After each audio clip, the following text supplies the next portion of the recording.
Good morning and welcome to Sikorsky's Thinkabouts. Laura Sikorsky is a recognized call center makeover expert in operations and technology. She's worked with hospitals, utilities, automobile manufacturers, rental companies, and numerous other industries across the nation. The call center policies, procedures, technology improvements, training programs, and implementation plans developed by Laura have improved operational excellence in all centers that she's worked with. They've enabled staff to proactively anticipate customer needs to resolve all issues through consistency and product knowledge and ensure employees are consistently meeting and or exceeding customer expectations and satisfaction. This morning, Laura, her guest is Richard R. Shapiro. He's the founder of the Center for Client Retention, which is also known as TCFCR. And they're going to discuss how he determines customer experience trends and what we'll see in 2018 and what premium services customers are expecting companies to provide. And here's your host. Here's Laura Sikorsky. Thank you, Eric, and appreciate that nice introduction. And behind me, everyone, you'll see Richard Shapiro, and he's coming us today via Skype from Florida. And a little bit about Sikorsky's Thinkabouts. My guests and I share our operations and technology expertise to help you provide outstanding customer service and customer experiences. And when I spoke with Richard a few weeks ago, it was as a result of reading an article that he had published on LinkedIn. And I said, what a great topic. You know, customer experience trends. We talk about technology trends. We talk about customer service trends. And Richard has decided, let's talk about customer experience. So welcome, Richard, and let's just go right in. You published, thank you, I'm sorry, go ahead. Laura, thank you very much. Eric, thank you very much. Perfect. Very, very welcome, sir. You know, you publish these customer experience trends and retail trends every year. How do you determine them? That's a great question, Laura. It's a really a three-prong approach. One is reading, the second one is attending, and the third one is listening. What I do is every day I read the Wall Street Journal, the New York Times, Business of Fashion, which is a great retail and fashion industry site that's worldwide. I also, just I'm on the internet looking to see what's new, what's different. That's the first thing. The second thing is I attend conferences, and I attend conferences to meet people, but more importantly to learn from executives, from panelists. Once again, what's new, what's working, what isn't working. And I jot down things that would be important that might not be around now, but might be something that everybody's going to be interested in the following year. And the last thing, which is probably the most important, is that I'm meeting with executives for coffee, for breakfast, for lunch almost every day, asking them in their own businesses what's working, what isn't working, and what do they see as the trends for the following year. And these are Fortune 500 companies, and these are small businesses. It could be somebody who owns a beauty shop. And then in about the September timeframe, I meet with my team. We prioritize all the trends, and then we do issue our retail trends, which come out the middle of November, approximately November 15th, and the customer experience trends, which this program is really highlighting, come out December 1st. So I've been doing this for about 5 years, and they're globally viewed and very successful, and actually I have a lot of fun with it. Well, it's great. I know 2 points that I'd like to, kind of expand a little bit about. You use the word listening, and so much today, even in the customer service world and the contact centers today, listening is one of the critical skills, and that's how you feel, how you're doing the work with your customers on the telephone or perhaps another channel. And so folks out there, everybody listens, even someone as brilliant as Richard Shapiro, because I do have a high regard for him. And I like the fact that he meets with other people. He meets with the executives, which we all do at some point in time. But then he meets with the mom and pop shops out there to find out how they're satisfying their customers. And if you have not read Richard's customer experience trends, you can do so on LinkedIn. So one of the trends, Richard, that you talk about is an on-demand economy, which you feel is expanding. What do you mean by this on-demand? Well, on-demand economy, just to scope it out, everybody's working 24 hours a day, 7 days a week, and they don't have time to do everything. So they're looking to fill those gaps with people who on demand can fill those areas that are needed or wanted. And additionally, in the corporate world, a lot of people don't want to work in the corporate world these days because it's very demanding. Unfortunately, there's not as much loyalty in either direction as there used to be. So a lot of these people are electing to get out of corporate and start their own businesses. And then they're looking for businesses that would have a perfect niche. One of the companies that I love, which I think is a great example, is, my mother-in-law is 90 years old. And for the last 10 years, she is totally computer savvy. She can book all her airline tickets. She doesn't have a problem with that. But now she has difficulty, and sometimes I have difficulty with it myself, booking an Uber. It's almost impossible if you're a little bit older trying to use these apps that are on the phone. It's just not very user-friendly. So there's a great company called GoGo Grandparent. And instead of, let's say, my mother-in-law having to try to figure out how to take an Uber through the phone, she can actually call voice-wise to GoGo Grandparent and tell them where she wants to go. And then they interact with either Lyft or Uber, and they schedule that ride. So that's, I think, a perfect example of an on-demand economy that, a service that didn't exist or didn't need to exist a while ago, but it's perfect now. Wow, and that's a brilliant idea, to do that. I mean, certainly you could do it on your computer, but if she is so used to having her phone and being able to do that, and then, of course, voice recognition, I don't think Uber and Lyft have yet. So, wow, that is really exciting. But you know what? We all want service right away. And, I was reading the topic more on, we want instant gratification. We want to call somebody, we want to get an answer within an hour, or in an email perhaps within 3 to 4 hours, or a fax within 24 hours. But never thought it from that totally different perspective. When they talk, Laura, about on demand, it's like kind of a gig economy. It's filling in these gaps. And yes, people want things fast, but they also want something different or that's going to fill a need. So it's under that broad category. Very exciting, though. That's a great, grandparent. I like GoGo Grandparent. That's great. Another trend that I found really kind of very interesting is how service associates or customer service representatives' reviews are becoming more portable. Let's talk about service lovers. And once again, never heard of that company, never heard of the terminology. And folks, that's why we have Richard here, because he takes a look at what's out there that we may not have seen before. So tell us more about service lovers. Yes, well, it's a story. Everything is a story. Last January 2017, I was one of the opening speakers at the National Retail Federation. And in the audience was the founder of Service Lovers. And I always talk about how valuable employees are, as one of the things I say all the time, and how you should keep valuable employees.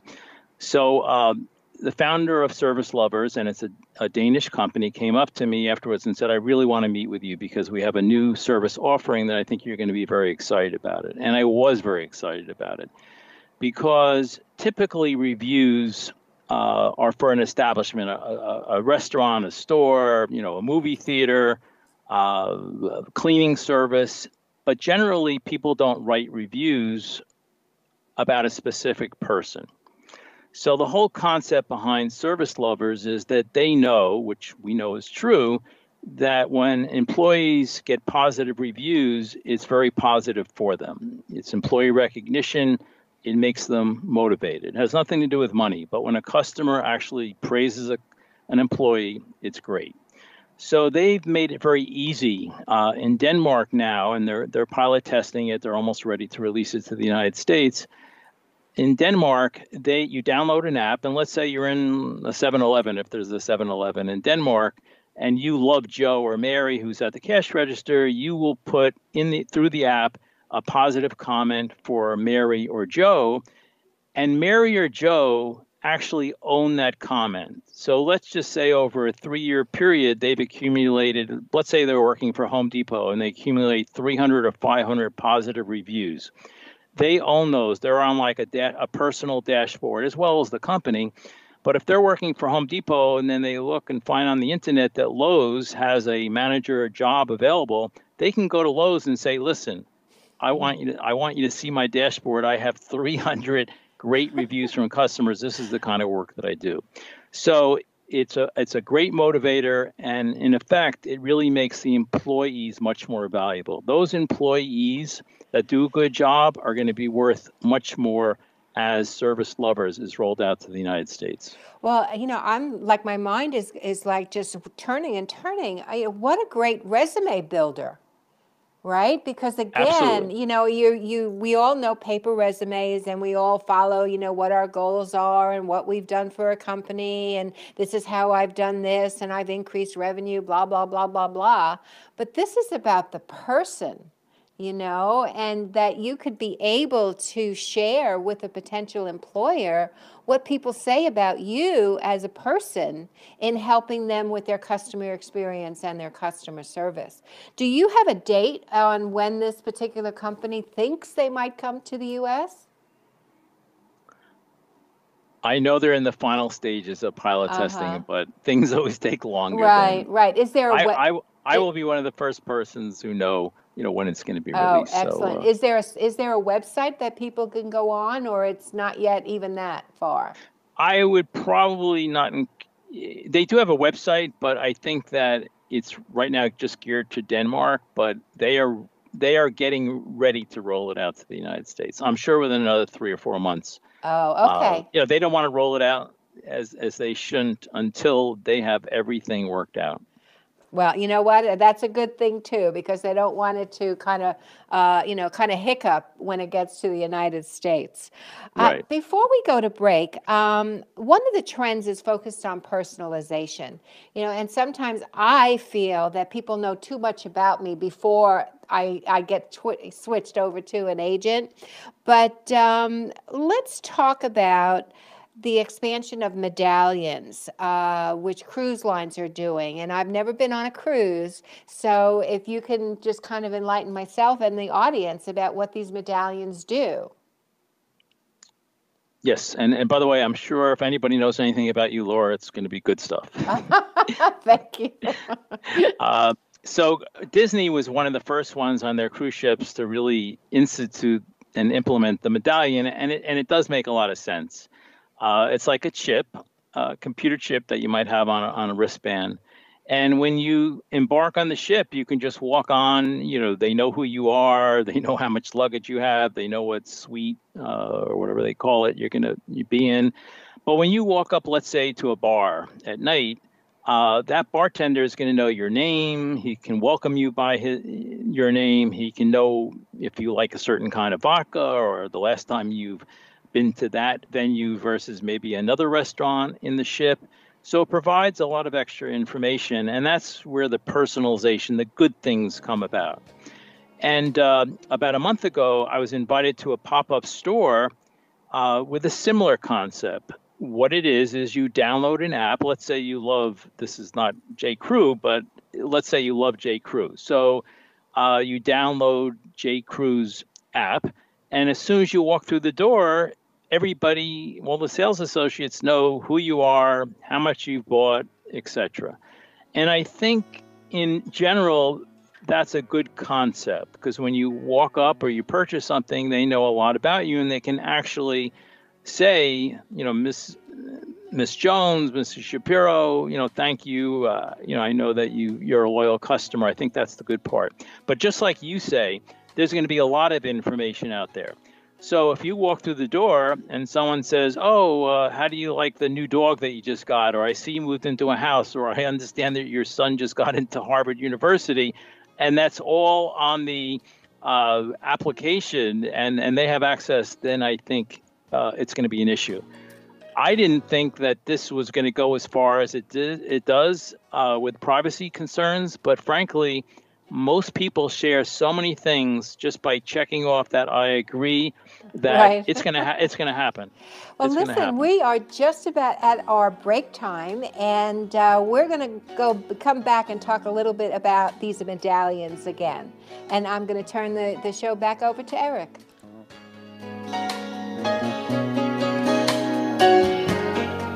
Well, thank you, Laura. Let me tell you about Richard Shapiro, Laura's guest today. He's the founder of the Center for Client Retention. He founded that 30 years ago. Before starting his company, Richard had a distinguished corporate career at ADP for over 18 years, serving as vice president of customer satisfaction and client retention. He has highly regarded customer experience through thought leadership and has spoken at more than 100 industry-related conferences. He's been interviewed as an authority, and check this out, folks, by the New York Times, the Associated Press, the Wall Street Journal, Boston Globe, Newsday, the Today Show, ABC World News Tonight, CBS News, and Fox Business News, and now, of course, Sikorsky's Think Abouts. See that? Oh, there you go. He's the author of The Welcome Edge, Unlocking the Secrets to Repeat Business, which was published in 2013, and also The Endangered Customer, 8 Steps to Guarantee Repeat Business. I love that title, Laura. I really do. Which was released in February of 2016. Most recently, Richard has become an adjunct professor at the New York Fashion Institute of Technology. I actually have a relative that attends that school. I really do, yeah. So, and she loves it. She really, truly does. Let's see. So, again, he founded the Center for Client Retention was founded by Richard R. Shapiro in 1988. It provides customized research, training, and consultation or consulting. The center dives deep into company procedures, practices, and communications. They determine strengths and weaknesses to create an exceptional customer experience, nurture loyalty, and increase customer retention.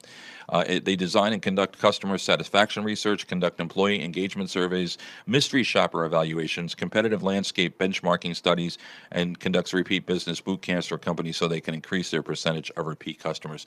My family, we've been very much involved in mystery shopping.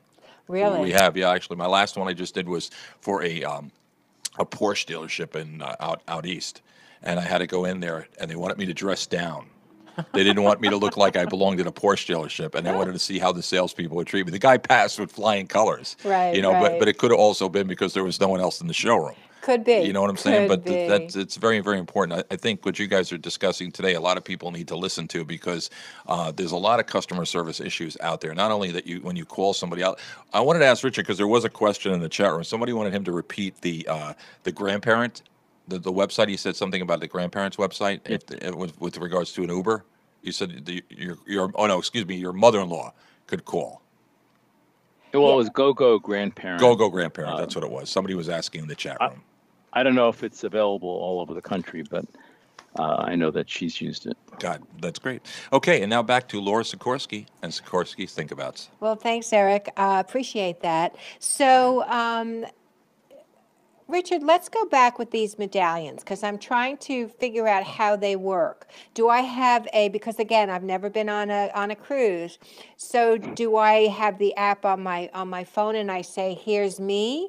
Or is there like, what do I have that lets this person, this bartender, this restaurant owner, or the person as I'm coming in for my reservation, what are they looking at, or how are they getting this information? Well, that's a good question. I'm not a technology expert, but I do know that your phone actually is like a beacon. I mean, that's the first thing. So, even for the last several years, you could be walking down the aisle of the grocery store, possibly trying to buy, Colgate toothpaste, and all of a sudden you can get some kind of text from Crest, which is a Procter & Gamble company, offering you a promotion. These things are around in stores now. There's all kinds of beacons that can look at your phone and figure out who you are and have a lot of information about you. Wow. On a boat, it is very specific, and I'm sure they've opted in, to say that you can have all this information. But on the boat, I'm sure it's everything related to, where you're staying and how many people are in your family and the names of your family, on the ship. And as I said, I do like when the server says, and especially if they already know me, Mr. Shapiro, how are you doing today? Things like that. People like when you use your name. There's nothing wrong with that. It personalizes the situation. Absolutely. However, just like you said, I know how many times you agree to something. There's an app that you download from the internet on your phone, and then there's a 5-page screen that says either agree or disagree, and 99% of the people say agree. And when you download an app now for, let's say, a store that might have this application, it's like a CRM system. So a CRM system in the store does capture all the information, all your buying history, what you like, or, the certain stores that use this to the customer's advantage, and the customers do like that you have this information. Right. But now, with all the information that's out there, they can take this information and really look at other databases, credit files and everything, and see how good of a credit risk you are. There's all kinds of things that can be done. So I'm sure for the most part, it's going to be done very professionally. But in some cases, it is going to be scary if somebody says something or knows something about you that they really shouldn't know when you walk into a store. Yeah, I've a great lesson I just learned, because I'm a big one. I don't read the terms and condition. I just go down, look at the first 3 sentences, whatever it is, hit agree, and then off and then I'm running. So beware, folks, when you click that I agree for terms and conditions. You highlighted in the article about trends, premium services are going to start expanding outside of airlines and hotels. What industries do you think these robotics are going to be? I know that I personally hate talking to a robot, but you did a webinar recently, and I believe the company was Interactive, and you showed how the bot can become so intelligent. And the example that you used was, my wife and I are going to go, we need a stay at a hotel, I believe it was. And the robot came back and said, Mr. Shapiro, I believe they used your name, and said, I have a suite available for 2 people. It converted the fact that it was you and your wife to 2 people, which is the vernacular for the hotel industry to do a booking. So, I kind of combined 2 questions about robotics and chatbots and about premium services and industries. So just kind of freeform it and let's talk about it. Well, I think it would be better to answer it as 2 separate questions. So quickly, on the premium services, everybody knows if they go to the airport that there's a line for first class and all these other who can get on the plane first. Same thing with cruise ships and hotels, etc. Well, I think the industry that's done it most recently is the medical industry, especially with all the changes in health insurance. For instance, we have a friend who's a doctor, and he might have 1,000 patients, but 100 patients pay a concierge fee of $1,800 a year. Now, you might say that $1,800 sounds like a lot of money, and it is a lot of money. However, that $1,800, if you can afford it, allows you to have the doctor's cell phone and call that doctor 24 hours a day, 7 days a week. Now, the reason why he doesn't have it to his entire base is that he definitely would be going crazy. He would not be sleeping. And then, 2, you never have to make an appointment. So if you wake up and you don't feel good, you don't have to call the office. You just go to the office and you'll be the next one to be taken. Wow. That's going to be happening in a lot of different industries. So retail, I think shopping malls, a lot of shopping malls do offer like valet parking, which you have to pay for, but I think that'll just be one of the premium services for their better customers. They're going to have valet parking. They're going to have lounges where people can rest. They're going to have personal assistants that when you walk into a mall, someone's going to be assigned to you. You're not going to have to start searching for a specific store. People are going to be walking around with you. So I think premium services will be rolled out to retail, by the end of the year, beginning of 2019. Wow. And I recently did look at some statistical information about premium services and paying for better customer service. And I think it was almost 12% of the people said, I would not mind paying for premium services. And the last one quickly was about the, up until 2015, If anybody said they were going to implement a voice recognition system, I would have said, please do not do it. And I have an Alexa, and I love Alexa and I hate Alexa because more than half the time Alexa doesn't know what I'm talking about. That's But true. but Interactions has combined and fine-tuned the human analyst with the artificial intelligence. And Hyatt Hotel, which is I think the example that you're giving, when you call the Hyatt, this almost perfect voice recognition system will confirm where you're staying, how many people in your party, where you want to go, but then it is transferred to a live agent that actually books the hotel and provides that personalized service and human service, and then it goes back into the voice recognition system to collect the credit card information. So it's a perfect use of combining the human element and the voice or virtual reality. But the virtual reality is almost 100% accurate. It's a great system. Yeah, no, I was totally impressed with that. I booked a hotel, and I will not use the name of the chain, and I was so disappointed because years past they had always been a highly personalized company. They loved their employees, loved their customers, and great interaction with the representative. And they said at the end, one moment, please, we're going to reconfirm your reservation. And I'm like, what do you mean? Don't you, I'm in my mind, I'm saying, you're supposed to reconfirm my reservation. They put me to an automated system that was absolutely horrible. It felt, the numbers were canned, it wasn't friendly. And I was like, in the review after the phone call, I said, what happened? Why did you put this type of automation in when it was horrible? I knew exactly what, I ordered, or so to speak, my suite, and it was very disappointing. So folks, when you're going to put interactive kinds of things with robots and humans, make sure that as this interactive company that the webinar was about was absolutely perfect. Let's just kind of end with, what is your advice for any business owner about delivering good customer experiences? I think I always give one piece of advice that someone can go out tomorrow or an hour and do.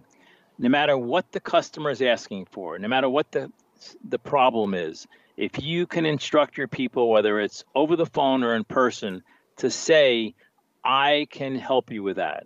It's the best way to make the customer feel welcome. It's the best way to give a good first impression. And that help might be getting back to them, talking to your manager, or even referring them to your competitor. That's not important. But people love when you say, I can help you with that. That's 100%, I totally agree, because so many times you are transferred to somebody else and you say, please don't transfer me, or stay with me so I will be able to understand where you're transferring me, and then give me the extension just in case I get disconnected. So I have to say, Richard, this has been an absolutely wonderful morning to spend with you. Same I here. enjoyed our conversation as always, and I want to make sure that you have Richard's information, and you can reach him at the office at 973-258-9400. Again, that work number is 973-258-9400. His email address is rshapiro, that's SHAPIRO, at T as in Tom, C, F as in Frank, CR.com. And really urge you to take a look at their website, which is www.tcfcr.com. They offer fabulous services, and I know he was kind, but he does have a lot of Fortune 100 companies that he does surveys for, and he's really, really good at them. And of course, we want to thank Eric, our producer. He is our king of internet radio. He's done a great job today, and he made us Yes, both look and sound great, and for that we thank him. And of course, WLINY.com is on various times during the day and during the weeks and days. So be sure to sign into the station information. And if you would like to be a guest on the show, don't hesitate to call my cell, 631-624-6650. Thank you for listening in, and I just want to turn it back to Eric for one moment. Absolutely. Well, Laura's offering a free 1-hour telephone consulting session to all WLINY.com listeners. You can take her up on this fabulous offer to discuss an operations or technology issue that you may be experiencing in your call center. You can send her an email at lsikorsky, that's LSIKORSKI at laurasikorsky.com, or you can give her a call at 631-624-6650. It's 631-624-6650 to set up your appointment. I'd make a great telephone call center person, You wouldn't would. I? You have a Richard voice. smiling. Richard Yeah, smiling. yeah. You have a voice. I'm like on the Discover Card commercial where they're talking to themselves. Well, thank you, Richard, and thank you, Laura. Great show today, Thank guys. you. Great show. Thank you. Thank you, Take Laura. care. Thank you, Eric. Bye.